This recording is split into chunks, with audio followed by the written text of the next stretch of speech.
Snipes and Insights, Monday, May 5th. I'm your host, Keith Kavanaugh, alongside Tyler Madarasz. And Tyler, we had two ridiculous Game 7s over the weekend that got me fired up to close out this big first round of the NHL playoffs.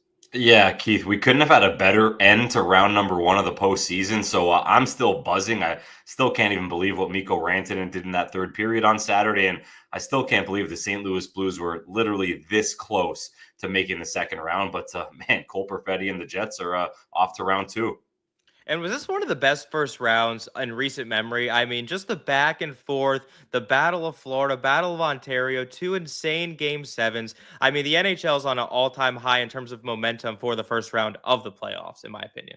Yeah, it's one of the best ones we've seen in the last few years for sure. And you got to give the Western Conference a lot of credit, right, Keith? Like those Western Conference series, we had the two Game 7s, which we're about to recap here in a second. We had the Oilers Kings series, which was just off the rails from Game 1 onwards. So the Western Conference kind of carried us. And then the Battle of Florida was okay. The Battle of Ontario was okay. But a lot of these round two matchups I'm very excited for. So I'm just pumped to get things going tonight. And let's recap the Game 7s over the weekend. So let's start off on Saturday night in Dallas. It's Game 7 of the Colorado Avalanche, Dallas Stars. Colorado takes an early lead, and then we have a legacy game from who else but Mikko Rantanen. Play the video, Seth. The former Av who was there probably 5 months ago has just the most ridiculous ending to this game right here. He ended up scoring a hat trick. He finished off this series with 11 points in the final 3 games after only having 1 point in the first 4. This goal here, he just banks it off Sam Girard after he goes right through the neutral zone, right past Ryan Lindgren. Tyler, what were your thoughts on this game and how it ended? Well, I thought the game was in the bag when Nathan MacKinnon made it 2-0. I'm sure you did. I'm sure a lot of other people did. And all of a sudden, Mikko Rantanen just decided to take over. The first goal we saw of these three, Colorado just backed up into their zone, gave him way too much space, and he just goes in and kind of gives the Stars life. Then the one you mentioned that he just goes around the net and banks it off Sammy Girard. It's a lucky bounce that the Stars needed, and they got it that time. And then all of a sudden, we talked about Wyatt Johnston on Friday having to have a big Game 7, and he ends up scoring what would be the game-winning goal on the power play after Jack Drury took a pretty bad holding penalty. So Mikko Rantanen caps it off with a hat trick. You mentioned all the points that he had in round number one, like him and Kyle Connor just carrying the Stars and Jets respectively. And man, the Moose, he's loose heading into the second round.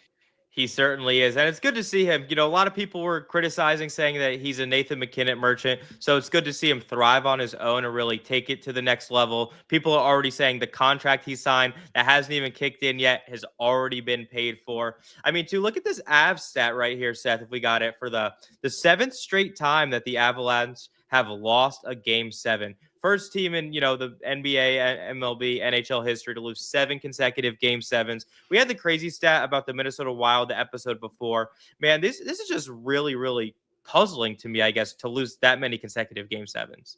Yeah, and man, going back to when they made their cup run, like they had a lot of, you have to have puck luck on your side and you have to have things go your way. But like these last 7 Game 7s that they've been a part of, like you just think something would go their way, wouldn't you? And then all of a sudden you get that bounce off Sam Girard's skate and the game is tied. So when things are going that way, they're going that way. And for Peter DeBoer on the other side, he just can't lose at Game 7. This guy's insane. Pete DeBoer is a scary man when it comes to Game 7s, and the Avalanche saw that firsthand.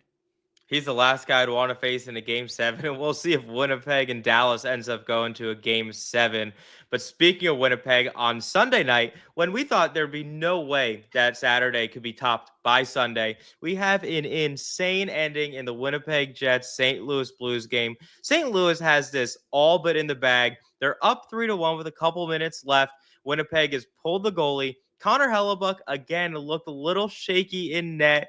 A couple of the goals, you know, it's hard to blame him, but at the same time, you want this guy to be making the stops. Everyone's going to be talking about it as we move on to the next round. But then Winnipeg gets another sick tip here by Cole Perfetti to get the game all tied up at 3. This is 5 seconds left. Nikolai Ehlers had a whiff on a shot, and then he basically got it back, passed it to Kyle Connor across the ice. Then he found Cole Perfetti in the slot, 1.6 seconds left to tie this game at 3 to basically force this into a double overtime. What were your thoughts kind of when this happened? I thought there was no way that Winnipeg was scoring there. No, it was 3-1 before that, and then all of a sudden, Hellebuck's on the bench. They get the goal from Vlad Nemestikov. You're thinking, all right, like they're going to win by one, maybe two with an empty netter, and then that happens, and Blues fans are shocked. Jets fans are elated. Like I couldn't even imagine being a Blues fan, and we've seen some videos across social media today of some St. Louis Blues watch parties. The Winnipeg Jets ones looked really really fun because of the dramatics and them moving on to the next round. But couldn't imagine being a Blues fan. Like Ehlers kept it in before that too. Whiffed on one, you're thinking, all right, they're not getting another chance. And then they're down really to their last shot when Kyle Connor gets the puck. And it's a perfect redirect in the low slot by Cole Perfetti, who'd already scored in the game. So needed double overtime. Couldn't happen in the first overtime. I think that's when the Jets had their power play when Schenn threw one over the glass. But man, Adam Lowry coming in the clutch, just getting in a right spot, having a puck hit him and go in. And Adam Lowry, the captain, coming through in the clutch. Yes, Seth, let's get this video up of the game winner in double overtime. Adam Lowry seals the deal for Winnipeg. Like you mentioned, just a kind of a harmless shot by Pionk, and Lowry just gets a little piece of it. And shout out to Neil Pionk. He led all skaters with 46 minutes and 15 seconds in ice time. I mean, this guy was just a warrior yesterday. And then Adam Lowry, how about a guy who had to come into that kind of top line center role? I know Nemestikov was technically their first line center, but Lowry had more 5v5 minutes. He basically shut down St. Louis Blues line in game 6 and game 7. 38 5-on-5 minutes, only 2 high danger chances against in those minutes, and only a half of expected goals against. I mean, Adam Lowry, just a guy who willed his team to victory last night. And now we have a good matchup shaped up in round 2 with the Winnipeg Jets facing off against the Dallas Stars, 2 game 7 champions. Yeah, and for Adam Lowry, this is why he's just such a good player. This is why the Jets made him the captain of their team. Like when Rick Bowness was there, he was pretty versatile. He can slide up to the first line. He could be your third line center, which is what he's really supposed to be on this team. But he could also slide to C2, and he could just do everything for you. So bit of a fortunate tip for the Jets before that. It hits Sundqvist, then it hits Lowry, but you need those kind of things to go your way in game number 7s. And you mentioned Neil Pionk. Like Morrissey went down. I think he played just over 2 minutes. Like took that hit behind the net from Oscar Sundqvist. Looked like his shoulder was just not feeling right to him. So just for Pionk to play that many minutes, for Dylan Sandberg, a young defenseman who's really still coming to his own in the league, to play a lot of minutes as well. He had 44. He was second in all Winnipeg Jets in time on ice. That's a lot of minutes for Dylan Sandberg. So you got to give Pionk and Sandberg a ton of credit. They played some heavy minutes for Scott Arniel, and they'll obviously need a rest day today, and they'll be ready for that series coming up on Wednesday, I think it is. Yeah, Wednesday's when that series kicks off. They get the most rest, which I think is well-deserved for both of those teams. And Seth, if we could get that Dominic Moore tweet, just to put in perspective how absurd the ending of this first round was. There have been 2-goal comebacks in the third period to win a Game 7 in NHL history. In the first 106 years, there was 3. 3 in the first 106 years of the entire NHL history. The last 2 days, there's been 2. So that just goes to show how absurd that the last 2 games to close out round 1 have been for the Stanley Cup playoffs. And I think it's great for the league, great for all the conversation, the talking points, and it really brings out hype now for this second round. As we mentioned, we got the Stars and the Jets. There's a lot of talk on the goaltending. You have Connor Hellebuck, who should be the presumed starter when the U.S. plays in the Olympics next year, facing up against the projected backup in Jake Ottinger. Whoever kind of comes out on top in this series or plays better, you'd like to think has the inside edge to get that starter's role come Milan in 2026. Yeah, and you just kind of think, is this going to be the same kind of series as we had with the St. Louis Blues series? Is it going to be one of those home ice series where Hellebuck's great on home ice? And as I said, maybe he was a little shaky at the start of that game. That Matthew Joseph goal probably shouldn't have went in. But, like, is he going to go to Dallas, play some games there, and not play so great? So if that's the case, the Jets should be up 2-0 heading back to Dallas for games 3 and 4. But Hellebuck versus Ottinger is all we can hope for as hockey fans. And to get it here in round number 2 is pretty exciting. Yep, and we'll preview that game on Wednesday. Obviously, we'll see how the Stars shape up in their injuries. Also, Winnipeg with now Morrissey and Scheifele both out. We'll see how those guys are factoring in, if they're going to play in game 1 or if they're going to be on the shelf. But let's get into the one game tonight. There's only a single game on the slate. It's the first game 1 of the second round, and we have the Toronto Maple Leafs hosting the Florida Panthers. If we want to pull up the lines and lineups presented with our friends at CoolBet, stay cool, bet responsibly. The road team, the Florida Panthers, are a slight favorite, minus 124 on the money line. We got the Toronto Maple Leafs at plus 106. The over-under is set at 5.5. if we want to take a look at these line combinations, nothing really stands out to me. We have Aaron Ekblad still suspended for one more game. So Gus Forsling and Seth Jones are on that top pairing. Everything status quo for the Maple Leafs. I think Willie Nylander is going to play on that second line, not Alex Nylander. Hopefully they get the lineup card right tonight. Stolarz in net against Bobrovsky, the two goaltenders who were on the championship-winning Florida Panthers last season. So a little interesting storyline there. The series prices, too. The Florida Panthers are getting minus 182 to win the series, about a 62% chance. The Toronto Maple Leafs plus 150, about a 38% chance. What are your thoughts on game one and also just the series in general? I'm excited for this series. We all remember the OT winner the Panthers had a few years ago, where Radko Gudas screamed in the face of Joseph Woll after the Florida Panthers moved on and defeated the Maple Leafs. So I know Gudas isn't on the Panthers anymore, but hopefully we get a lot more of that. And obviously with Brad Marchand and Sam Bennett and Matthew Tkachuk on one team, and you look at the Toronto Maple Leafs side, you're like, all right, like Max Domi could kind of do that. Scott Lawton maybe can kind of do that, but they don't really have that. So I like the edge kind of and the animosity factor that the Florida Panthers have, but like the skill plus that, plus their goaltender in Sergei Bobrovsky obviously gives the edge to the Florida Panthers in the series. I don't see a lot of people picking the Maple Leafs, but like it should be a good series. The games that these two teams played this year, Keith, Florida looked really, really good in a lot of them. I think they won 3 of the 4 matchups against the Maple Leafs this year. So we'll see what the big boys can do. You mentioned Nylander. He scored those 2 goals on his birthday to eliminate the Ottawa Senators.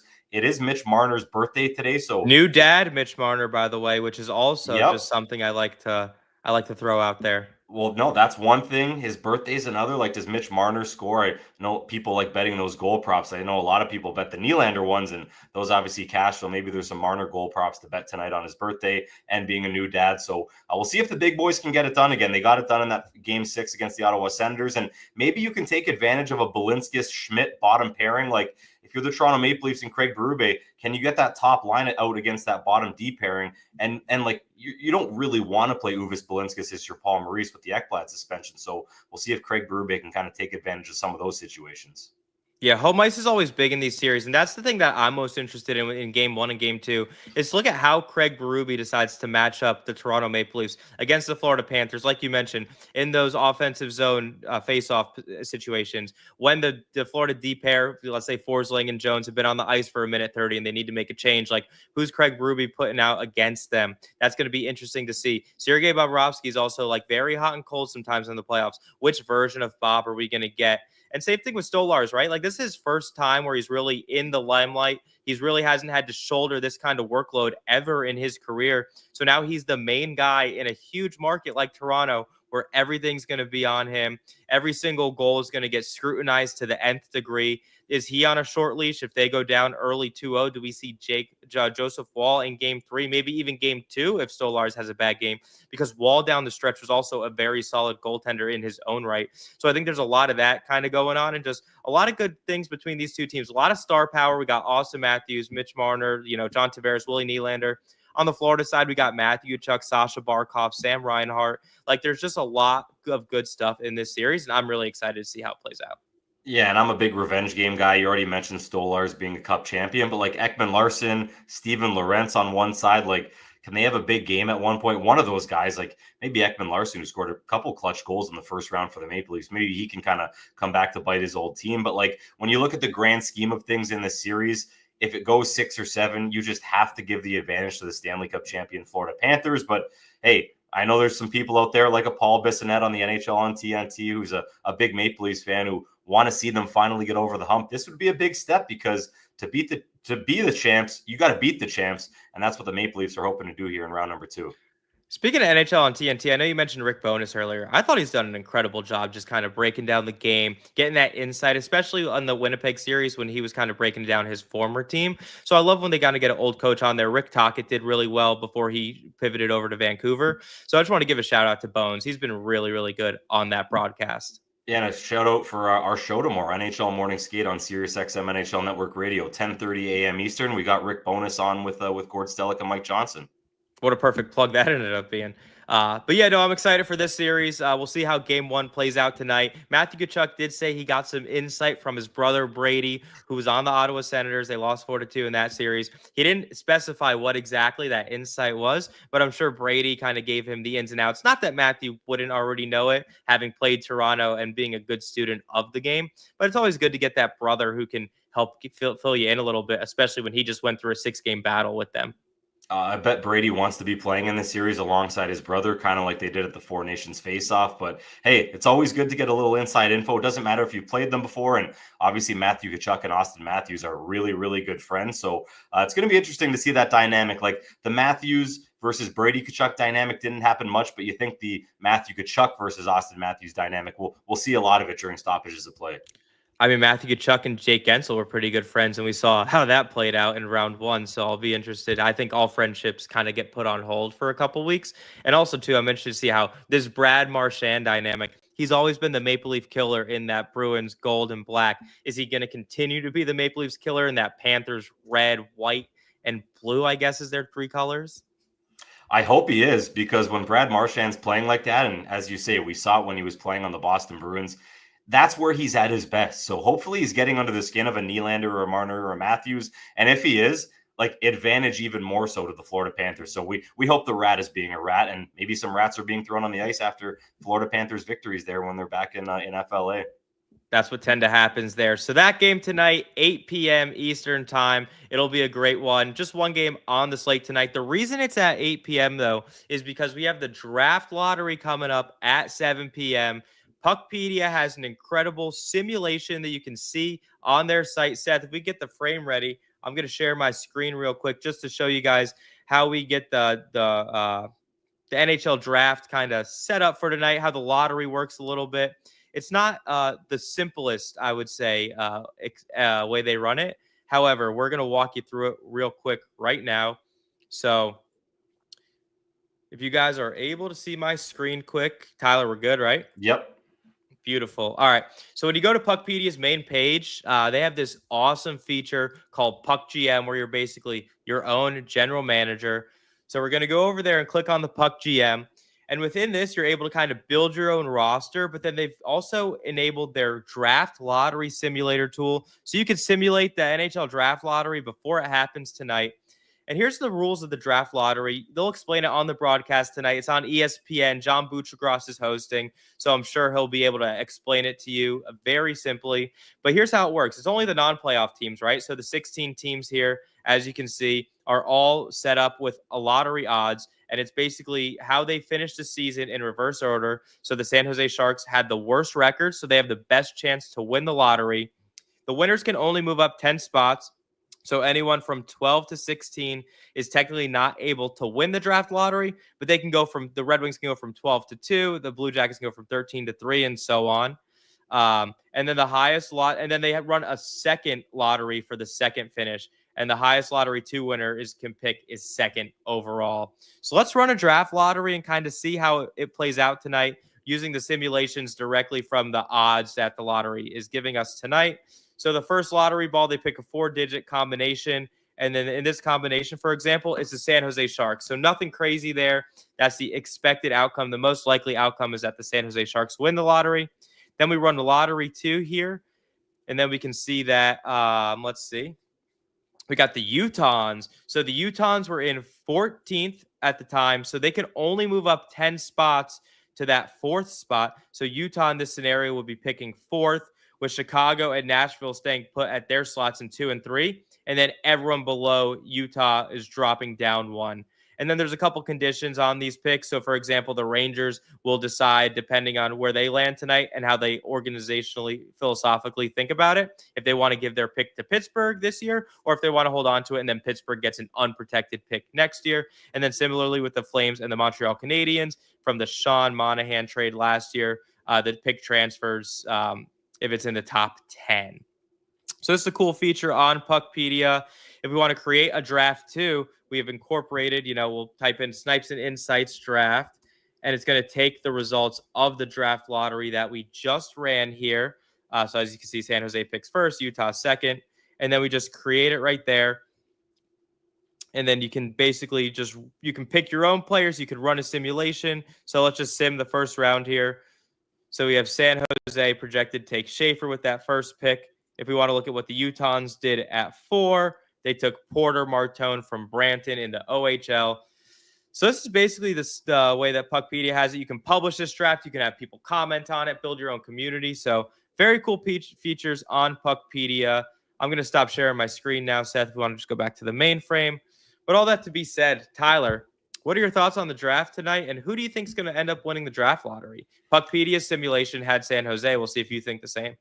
Well, first and foremost, this is unhealthy. I love PuckPedia. It's one of my favorite sites. Obviously, if you're a hockey fan, it has to be. But once we stop recording here, I think I'm probably going to run like 10 to 20 of these. We've run a lot on the show recently, and it's just fun. Doing draft lottery simulators is what it's all about. So I like that Utah jumped up 10 spots. I think as viewers, we all want to see a team jump up really high. And I know fans of teams out there are all crossing their fingers that they can win the draft lottery and hopefully select a player like Matthew Schaefer. So we just all want to see a team jump up. First, I don't think this team's going to win, but I'll say this. It would be cool to see the New York Islanders jump up just because they don't have a GM. Lamoriello's gone. Like, imagine all of a sudden, like, that Islanders slot's not there and they're all of a sudden into a top 3 spot. So I think that would be exciting. But Keith, I'll go with the Nashville Predators. It's easy to go with San Jose. They're the most likely team to win the draft lottery tonight. But I don't know. Get a feeling about the Predators. A lot of people had them in their Stanley Cup final this year. They came in the bottom of the league after all those free agent signings by Barry Trotz. So maybe the hockey gods are on the Predators side this year, and maybe the Predators win tonight.